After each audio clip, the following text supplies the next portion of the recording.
balandi ya Tete Cash babi Tete Cash TV makambo ndenge kaka tosala kana bino babi oyo na oyo kokani etika pe okokana te donc ba news a bien soko lingo zwango kaka nde tolobaka na Tete Cash na émission bolobaka biso te pourquoi tolobaka biso te parce que bino nde bolukela biso makambo nde bino boluka pe biso makambo lilo pe toyeli bino muntu oyo o bino bosengaki pona émission ya lelo vraiment wana toyambaki maître ye babi babenga ke docteur Nunga, docteur Nunga, oya lobelaka mingi force ya bokoko, alobelaka mingi sur la spiritualité, donc force ya bokoko, wana nazalaki na Reims Mouya, nazalaki na Tita Timanga, na pesimbote na ngai na docteur aya babi azalaka na Eriki Ndomba sikuna na poto, na pesimbote na honorable Alain Makana, autrement dit espèce ya babi, aya Karine Luzolo, Karine Bat, mbote na bana nangai mbote na mère nangai donc je love tout landa tout zwana nous docteur wana aye kolobela biso nini à suivre mon caméraman en fongola ka ndeto misana kitoko bote papa papa to yambi yo lelo vraiment to ngai to sur la mingi sur la spiritualité ou etali que force ya bokoko na ebité avant to kota na makamu na biso to ngi o se présenter batu baye bayo outi na province nini pe ozanani pe kombo na yo premièrement d'abord on a pu simboki na batu nyonso bao baolanda ngai kombo na ngai ezali Dr Nunga naza maître spirituel nasala ba spiritualité ancestrale oyo ezali spiritualité naturelle to pe eza force ya bakoko na biso to pe eza force ya nature yango nde nasalaka na oti na province ya Congo central précisément na village de Voadou na Mwana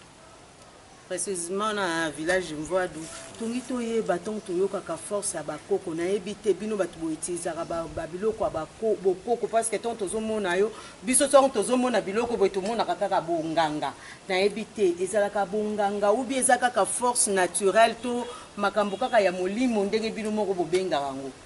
bon na kotala ngo boye c'est là par rapport à batu ndenge bazola makambo peut-être mon tokolo bakeno eza bon mais ils appellent premièrement ils ont lisungi na bino bato nyonso bazana posa ba ke basunga bango na ba problème par exemple na maladie oyo zana ntango yepa na ngai na traiter ntango na traiter que vous solution après na simo keneke no mutu wana za mabe so tinganga za mabe te wana za kenini na sungi yo ndi na makambo yo zana to pe na besoin yo zana mais d'autre part eza bonga vraiment pas comme tel ndenge bino ozola kana siko docteur to ebite ko sunga bato sunga ka yo pona yo domaine na yo salisaka maladie nini to o salisaka bato ni parce que tout le monde a bato mususu basukola ka bato pona chance to ebite est-ce que na bonganga makambo libala to yeba ngweza ka makambo ya bonzambe na ebite pa na bino pe bo sunga ka bato to salisaka ba maladie nini bon na ba maladie na salisaka ba maladie d'épilepsie et puis na salisaka ba maladie mingi ba mbasu ba nyokakao ba faiblesse sexuelle ba nyonso ba biki bazana ba faiblesse sexuelle que non pour mon ba génération belé ndete mikolo oyo tozomi détruire ka biso moko apo premièrement ils ont nini surtout na ba ville ya Kinshasa boye ba lima ya kolia ba biloko ya kolia en plus pe à part ba biloko ya kolia sotali batu mingi ba niko bino surtout pas na bino mingi bana basi boniko lambela mingi ba kid ko kibe détruire et bibi ça parce que tout nzota bana mibali pe na bana mibali komela masanga excès ezala ka mabe vaut mieux que omelaka mai mingi que omelaka masanga mingi parce que na sima ya komela masanga trop ton omela masanga mingi à propos ton ozo kenda ko développer choko na ba 52 ans et puis au mona makasi na weki mobali ezala les choses vraiment comme tel na yango pe na sala ka yango na sala ka makala ya cancer à traiter cancer voire même pour traiter les sous maladie ya apandi so boki le pandi na traiter ka yango et puis nzoko puis tout presque maladie belé o ezana cas spirituel sala ka yango docteur tongaki koyeba parce que tout le monde a rabattu belé babimaka ongai docteur boy mais tout le monde a battu bazoko yaka ba malade ndeke tout le monde a kaka battu bazoko balate tout le monde a kaka ba impuissance sexuelle ils ont continué kaka batu ngo kaka mibale ba impuissance sexuelle bazakaka nini lisusu batu pe bazako toujours kokanga makaka na makambo ebele to ebite bino boyaka na bino ka pona ko sala mbongo to yo ou bien yo penza ndenge za beso mutu aye na malade ndeke to baba mbasu wana banini obikisaka ou bien bosala na bino ka commerce bon disons ils ont ko sala commerce eza nde kokutana kaka nde na motu ayebi vraiment réellement vraiment kosala mosala na ye na motu ayebi kosala mosala ne mpe aza na don ya spiritualité akosalela mosala comme il faut epuis akotraite yo ozwi mpe solution na malade nyonso oyo oza na yango besoin sauf que na yo nono motu un d'abord ozala na kotina ndeti ngai na traitaka malade nyonso oyo eza ya spiritualité oyo nyonso etangamike malade eza ya spiritualité nasalaka yango ok maladi na ndenge eza bo maladi umeli ezu batanga soki ndenge nini okenda wapi okoka te mutu okenda bakoka ko traiter te tout ozonga ka toujours na ndako yaka pa na nga docteur nunga en tout cas na ko traiter yo ozala décider na maladi nyonso oyo e dérangeaka yo oyo eza na cas spiritualité na traiter yango na oyo pesa na cas physique na traiter docteur betano no côté ya spiritualité na yebite parce que mingi tokoma omona bino omona kote wana bozobikula to nini yo pe obikulaka ou bien eza kaka bato bamemelaka nde makambo ou bien omonaka pe to na koki koloba na sens wana oza na miso ya komona pe makambo. Oui, un vrai maître d'abord faut yeba na komona parce que mona yango eza na nzela liboso oyo kosala mpona koyeba kotraite motu to pe koyeba kopesa motu guérison na makambo oyo eza na un vrai maître faut omona pe oyeba motu wana ndenge nini atambola pe na kotuna yo moko nano d'abord otambola ka lolenge parce que otambola na yo moko pe so compter na malade soki yo moko za na vérité que ofungole linga vérité ne par là ndenga pe na bandi o traiter nde ozo lo biko na makambo oyo za na mbeso donc il faut mutu ye moko na tende ezaka net tokendaka pa basana nzambe parce que biso pe tozaka oke pa basana nzambe faut loba yo moko nanu oyo ozomona to nzela na yo ndenge oleka nde pa na wana nde ovi solution vraiment donc okoki oyebisa biso okokosalela biso mo eloko moko te ke bato bandima parce que bato bamonaka mpe ntongo bozosala makambo na bino bato bamona bino baaventurier makambo ebele te wana maana mo baaventurier mpo bato ebele bakenda na pa babokoko wana mpe bazwa na bango eloko te est ce que tokoki kozwa ta mwa démonstration mwa mokie te ke mpo bato baconfirme mpenza ke oza docteur nunga kaka ndenge ozoloba bon kozwa démonstration bato ya lokuta na mboka ya Kinshasa batongi trop nga naza maître nasalaka boye nasalaka spiritualité nakendaka boye nazongisaka boye mais si réellement koti na kati ya mosusu ya makambo moyaza nini domaine eza te parce que spiritualité ende bao abotamaka na spiritualité eza don na motu nyonso azolandanga partout oyo ozala spiritualité eza don oto mpe eza balien familial po ozana na balien wana to mpo oza na bapacte ya basan wana nde yo okoki kozwa réalité ya makambo wana epi okomi kosala ndeti nga na osala boye eza nzela nanga eza tokatiki nanga ke fona sala ti tokoma 2024 na fin na okoma déjà chef coutumier na village na biso village na voie sikoyo kote wana olobi mpe eza don nayebi te na kati ya famille na yo oza na famille ya chef ya bachef coutumier ou bien oza mwana ya songolo bien eza eloko babanda kolakisa depuis bomwana parce que bino toyebi te komona motu mosuku na kimokolo atalaki moninga ndenge aosala ye pa komi nayebi te mpo na yo eza eloko babanda kolakisa depuis bomwana ou bien eza kaka oyo mpo landi no kaka lokola bato kaka ndenge ozomona tina landi lokola bato te premièrement d'abord papa na nga moko aza chef coutumier et puis ndenge naza boye ngai moko nabotama déjà na 100 wana parce que natanga ba classe comme il faut après otanga ba classe comme il faut nazongi na village après ozonga na village nde papa pesinga donc oyo yakoyeba kotraite yakoyeba kosala makambo nyonso oyo moto aza nango besoin na pourquoi spiritualité oyo bachance ya mabala oyo baportefeuille de bonheur parce que toza na portefeuille magique et puis toza na portefeuille de bonheur oyebisaka mboka et puis à part wana naza sino mambo ebele nasalaka o mwasi moko boye oza na posa ozwa ye soit okanga ye soit okanga mobali moko boye nyonso wana nasalaka yango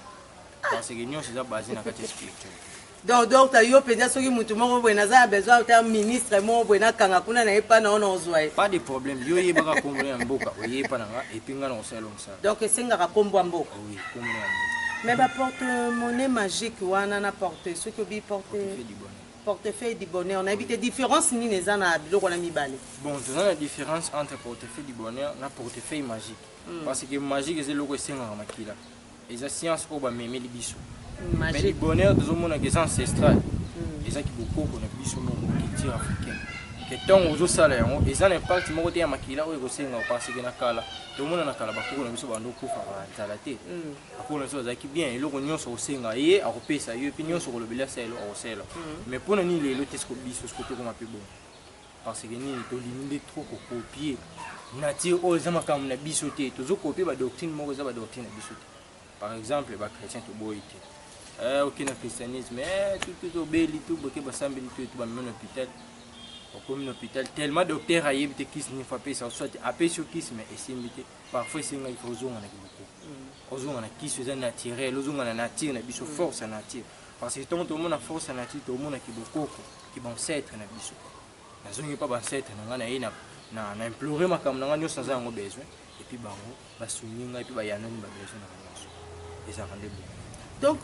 portefeuille magique nga nangi kana nani ata côté wana ezesi eloko esengaka makila parce que bato pe babangaka pa na bino akoya po salisa ye to pese eloko moko boye okomi kosenga ye bana okomi osenga ye famille okomi osenga ye donc mutu moko pesanga kaka exemple mobali na yo nayebi te portefeuille magique wana yango esengaka biloko ya bongo ou bien ndenge. Bon, nazopesa des différences entre portefeuille magique et puis portefeuille de bonheur. Portefeuille magique eza eloko oyo esengaka makila eza eloko esengaka makila ke non okopesa boye okopesa nyonso ali bosali wana nde siko eza makambo mosusu mais portefeuille de bonheur eza eloko eza ancestral esengaka makila te esengaka papa te esengaka mwana te ekosenga na yo nini na motu nyonso ozolandanga oyo nyonso oza na besoin na yango ekosenga yo nini ekosenga epai na yo osombi portefeuille na yo ya sika esika nyonso ozali mboka nyonso ozali eza na yango mpoza aza na mboka nini donc ekosenga epai na yo osomba kanyama portefeuille na yo ya sika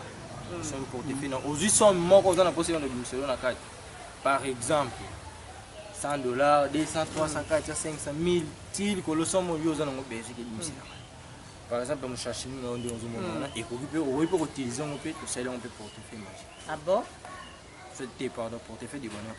tosali yango mpe portefeuille du bonheur et puis esali mpe esali mosala nango ndenge elongo esalemaka bongo eza na condition moko te makasi oke no condition nango eza kekende boye bima bana olala na nzela te condition nango eza kaka no mwasi aza na règle asimbaka ngo te. Ah bon? Bongo soki ye moko mokolo na mwasi soki oza na portefeuille du bonheur ntango yo ozosalela yango ntango oza na bapériode na yo okoki kosimba yango te tiki no période no ekosila nde osimbi yango bandisi koutilize donc yango condition nango ka eza règle mwasi règle asimbaka yango naka condition nango. Bongo sikoyo oyo babengaka code ya famille Kodia, entre Kodia na portefeuille eza biloko moko différent. Par exemple, tout en ndete eloko nakokomisa yango mpe ekomi Kodia ekomi mpe koproduire mbongo nzungu bozomona oyo eza nzungu ya bachance oyo motu nyonso aza na mposa ke non nga vi na ngai naza frene oyo bachance naza na mposa bachance ya misala naza na mposa bachance ya baboye naza na mposa bachance ya nzungu ozomona na itilizaka nzungu parce que eza nzungu oyo nabenga yango lokwa nini couvre ya famille oyo bapesanga na famille na ngai ke mpona nasalela makambo na nyonso tu etu papa na ngai mutapesa ngai na kosalela nyonso epuis base nyonso eza kofanda na kati. Ah bon? Donc nyonso osalaka na kati ya nzungu nyonso esalaka ta nzungu ebimisaka mbongo esalaka nyonso ya makasi nyonso esalemaka na kati ya nzungu soki nde toza boye so tobike tomona mbongo mpe na kati ya nzungu na miniti oyo tokomona yango. Oui, eza nzungu moko eza magique eza sacré eza spiritualité nde omona yango. Docteur, est-ce que tokomona ta mwa eloko moko te parce que okokamona omona yango vidi ntango oloba na nga boye nzungu bien ndenge omoni nzungu oyo napesa na badetail sur nzungu oyo eza bien esungaka presque na mambo ebele parce que oyo eza yango eza engai oyo nga moko nasalelaka ke oyo eza naturel oyo moto aza na poto oyo moto oza wapi par exemple na osalela eloko boyeboye eloko songolo yo koloba kaka besoin na yo ezala obengi nga na telefone oyo na whatsapp wapi obengi nga olobi kaka posano na parti ya posano wana nga na kozwa kaka telefone na nga na tie na kati ya nzungu epuis babesoin nyonso eza résolu kaka na kati ya nzungu eza na pouvoir mosusu na kati ya nzungu. Mais docteur wana mpe kobanga est-ce que biloko ya bongo ntango moto abengi yo bongo okosenga condition moko te ya mabe? Bon, condition moko ya mabe eza te parce que na spiritualité ancestrale ntango naloba est-ce koko na yo ntango alinga apesa biloko est-ce kopesa ngo na mitema mibale bakopesa mitema mibale te me bakoko mosusu bapesa bana bandokindoki te wana seke baza bakoko mabe wana seke alingeli yo bolamu te to mpe alingeli yo avenir no ezalaka ya mabe lokola ya ye moko abebisaki yango mpe alingeli yo mpo abebisa. mais nde totalaka mpe na bafilme nayebi te ntango yo mpo osalaka yango ke nde tozosolola no be moto aya kutani na yo apres ya moko na baminui obimelaka ye to yaka boye nalobi sala boye condition boye nde tomonaka na bafilme bino mpe bosalaka yango te wana vraimen nga nasalaka yango te wana nasalaka yango te nga nasalaka oyo ezali spiritualité oyo eza naturel oyo eza pouvoir ya bancetre oyo eza ke bancetre na biso donc nalobi ke esala boye epuis oke yo omoni réaction directement na likambo oyo yo oza na yango besoin Non pas que l'eau mot qui est tout qui n'est compliqué mais il y a simple. Oui, c'est l'eau simple. Et puis tout seul ma compose je résultat malade. Donc so to bi que par exemple tokoki omona ta mo eloko moko moke oyo maître nayebi te siko tokoki ozwa ta mwa eloko moko tolakisa biso par rapport a nzungu ndenge ozobake parce que binzungu oyo eza na makambo nyonso tongi biso mpe tozwa ta mwa eloko ya moke oyo bato bakoki kondima bamona parce que moni bato mosusu bazalaka ifo bamona mpo bino bolingaka kolobaloba mingi donc tomona ta mwa eloko ya moke ya parti ya nzungu oyo.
Pouvoir mauvais naturel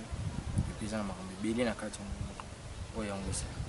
mais ndenge siko eziki boye nayebi te ebebi ou bien te eza nzungu moko esalema na mabele tona kosimba botala eza nzungu esalema na mabele donc biloko so esalema na mabele ata ndenge nini ata ezwi moto ndenge nini esala eloko te sikoyo moto wana epeli ndenge nini parce que tomoni ni almet ni eloko moto eza pouvoir ya bancêtre oyo pouvoir eza naturel yango efekisia vraiment bandeko bino mutu bolukaka demo bato so baza na besoin bacontacte yo oyo baza na baproblème bacontacte yo numéro no ya telefone en plus na ngai naloba nano makambo na kati ya nini ndenge opesa différence ya porte magique porte monnaie na porte bonheur wana soki moto alingi acontacte oyo aza na besoin nango bakoki kozwa yo wapi mpe numéro na yo parce que obi na biso ozalaka na mwanda awa ntango ye oza nanu wapi. Bon pour l'instant awa naza nanga des passages nayeka juste nasala bémission mpo nazango besoin et puis mpona ya kosala bémission eza ni motu nde amonaki travail nasalelaki ye appréciaki tellement alobaki ke awa na Kinshasa baventire bakomi tellement to keno yaka olakisa en fait mwa ndambo oyo oza na yango oyo bato bamona epuis bato baconfirme epuis oleka na bamédia oloba oyo esengeli okoloba epuis okoka kozonga kozwangi eza mpasi te motu nyonso okocontacte nga même sur WhatsApp même sur appel normal numéro na nga ezali plus 243 82 83 95 193 plus 243 82 83 95 193 wana soko bengi nga okozwanga moko direct même sur WhatsApp okozwanga ye nazali donc lekisi donc namoni kutu ndenge nini oloba te parce que eloko oyo elekeli nga donc tomonaka kaka babiloko yango epai ya bato mosusu donc tomoni epai na yo tongi tozwa mwa mona oyo ya suka opesa mpe na mwanda bato mosusu baza na mwanda bato mosusu bakendaka mpe mwanda nde mosusu bakoki kozwa yo kote nini kabine na yo eza wapi donc ome kotalisa biso mpe mwanda parce que un jour nga mpe nakoki kokita na mwanda nakoyeba kote nini nakokende koluka yo soki bato bakoki kozwa adresse na yo. Bon adresse na nga ezali justement na ville na colonel sokomi na ville otuni kaka otuni moto nyonso na mwanda alobi kaka naoki na ville na colonel soki kaka na ville na colonel bakiti oka justement na ndako ya colonel ipe contacte nga na okozwa donc numéro no eza opérationnel ekangamaka te opérationnel ekangamaka te heure nyonso okobi yanga 24 sur 24 en tout cas. mais donc tozonga mwa moke mpo totunaki te mpo biloko na bino bolataka ezala significatif toyebi te baoyo ekolobi nini mpo kolata biloko boye vraiment na bacroi apart kaka croix tomonaka yesu nde amemelaka biso meto tomona biloko boye tokopesa Et moi signification biloko na bon signification biloko oyo eza pour eza nano poso ya nyama poso ya lion et puis force ozomona oyo ezali force moko eza naturelle to pe force ya bansecte nzete oyo eza eloko batikela ngai kotikela epa koko naza mwana oyo naza bien formé na bimi nanu formation na ngai na bandi kozwa ngo ntango nazalaki mwana moke epa bakoko nanga et puis oyo okufa nde otika na mboka papa epi papa ti akolisi nga akomisanga baniveau nazala donc nalingaki susu parce que tozaka na mituna moke donc toclôturer na biso awa mais moi likambo moke nangi natuna ntango bobimisaka mbongo bato baza na porte-monnaie bonheur parce que totalaki bato mosusu baobimisa mbongo boye na ete mbongo wana elimwaka nango est ce que mbongo wana eza mpe moto akeye mpe asombeli yango eloko conséquence ezaka nini na bato oyo yoka esombela eloko wana bato wana bakobénéficie na mbongo wana oubien eza nango kaka elimwa après nde bolobaka baminute moke ekozongi nango bapapier mpo tomona moto mosusu asali démonstration na papier komi mbongo te eloko na kolobela bato nyonso botika koyoka biyokayoka soit botika kolanda bilanda nyonso te balandaka ye te kepo asali spectacle kepo abimisi mbongo olandi bango keno seke amisaka mpe bambongo seke apesaka mpe baportement ebongo baza ebele bayaka ke aye na village ntango akóma na village aye topesi ye oyo ezali portefeuille ya ye moko abanda kosalela ntango aya nango na kini abimi akomi nganga alati bilamba ote ye basalaka kisi aliye wana bimba makomisa bambongo epi akomopesa bino yango na émission oti nasalaka boye nyonso eza nini azoluka mania na ye ya kolukela mbongo na ye. osali déjà combien d'années na mosala na oyo depuis na banda kosala mosala oyo 6e année donc na 6e année na yo baavantage eza nini na badesavantage parce que bino mpe bokutanaka na makambo bon baavantage eza kaka par rapport ya mosala epuis kolakisa bato grandeur ya mosala grandeur ya mosala epuis kolakisa bato sincérité ya mosala ke moto aye amoni vérité na eloko oyo aza nango besoin ntango moto aye amoni vérité epuis apprécier mingimingi na nga naloba susu na bato nyonso baza na bandako bato baolandanga peut-être mpo na ye amoni ke non alingi ya confirmer soki esi réellement naza vraiment spiritualiste na osenga mpa na bino oyo nyonso ayebiki aza na baproblème aza na baproblème baproblème ezodépasse ye ezolekele motu aza na bafreinage ezokanga evi na ye amekaka esimbaka te na osenga mpa na yo osomba maki ya soso ya congo de maki lizo ya soso ya mboka ezala maki yango eza ya pembe ezala eza ya libata me ezalaka ya pembe likolo ya pembe somba yango kee nango na ndako na yo pakola yango journée pakola yango na nzoto diso kofote fote yango nzoto mobima na ntongo a partir 6e okoti yango na kati ya poche na gauche tambola na yango presque journée mobima epuis na poko vers 18h zwa yango déposant na sani ya mbele avant déposant na sani ya mbele wana na fote yango lisusu pour la deuxième fois na nzoto na déposant na sani ya mbele oke kosokola ntango koya tala couleur mwaki ekoma epuis bianga na kolia biso po ani ekomi koya donc maki kaka pembe bongo soki moto abokolaka basoso aza na maki na ye déjà pas de problème soka maki ya soso moko wana so fonton ka nzoto mo foto ngo nzoto mobima epuis biyanga yebisaka tunanga na koyebiso mpo ani ekomi bongo soit mpo na nini eza bongo wana exemple natikeli bato nyonso parce que maître wana yangi na télé asali spectacle mpo na ye moko biso tondimaka te parce que congo bato bandimaka so bato mpe bato alikuta babebisa de ya marché bosala yango wana natikeli mutu spectacle en ligne mutu nyonso asala sala epuis biyanga tunanga na koyebiso nini esalaka mpe mpo ani congo vraiment bandeko na ngai émission neti esila to esila te mais na makambo ya etando inene nde tolobaka kaka makambo etali internet makambo etali télé ezalaka toujours na balimite nango donc bapesi bino devoir bapesi bino devoir bino bato bondimaka te parce que bokomona démonstration olem su batiaki tige almet te boyebi tete kashe biloko wana azalaka nango te mais ntango tete kashe amoni yango mo aconfirme ke démonstration esalamaki zwa maki ya congo babimaki oyo ya soso ya pondezi te ya congo basoso na biso ya lupango babisalaka ndenge maître alobi okopesa réponse na numéro na ye moko apesi parce que numéro eza wana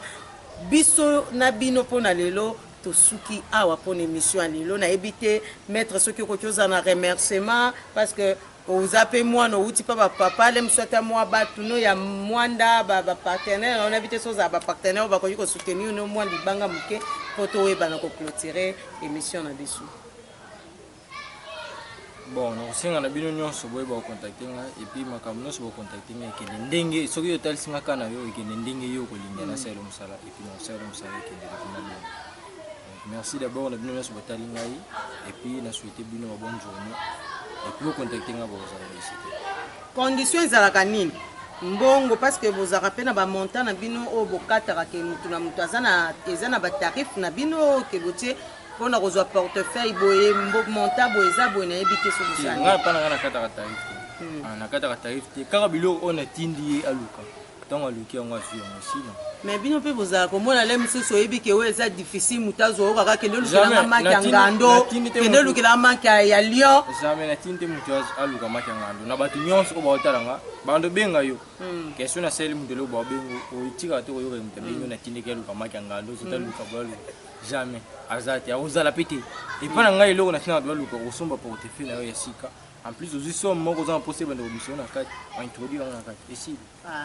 donc oluki ka portefeuille nyonso eza makambo ya mbongo ozwi ka somme oyo olingi ebanda obimiselako donc obimiselako ebanda obimiselo par jour ou bien par mois par jour soki oza na mposa ebimisa par jour yo kaka soki na mposa ebimisa par mois yo mpe kaka ok donc merci babi eloko ni esilaka te mpo na biso lelo babi tosuki na wana nazalaki accompagné na Tita Timanga accompagné babi na nani Res Mouya ya babi mutu azalaka machine madaka daka na caméra donc